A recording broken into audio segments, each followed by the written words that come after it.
Verse 16. 16. O, basa. Please. Yumaon ka, tipunin mo ang mga matatanda sa Israel at sabihin mo sa kanila, ang Panginoon, ang Diyos ng inyong mga magulang, ang Diyos ni Abraham, ni Isaac, at ni Jacob, ay napakita sa akin na nagsasabi, tunay na kayo'y aking dinalang. At aking nakita ang ginawa sa inyo sa Egypto. Sige, 17. At aking sinabi, aking aalisin kayo sa Kapigatian. Tuloy mo. Sa Egypto, at dadalhin ko kayo sa lupain ng Kananeo,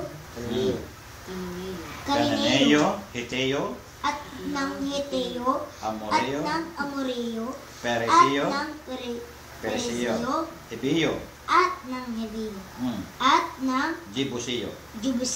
Tuloy pa. Sa isang lupain, binubukalan ng gatas At pulot. 18. Bilis, basa ka. At kanilang dinig ang iyong tinig. Ayan.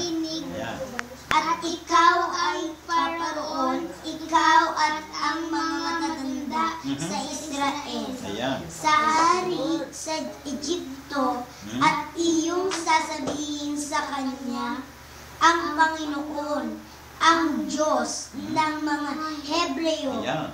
ay nakikipagtakbo sa amin. Takbo sa amin. Sige, tuloy.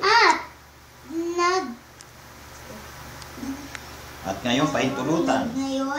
Pahintulutan mo kami na maglakbay sa iyong 3 araw sa ilang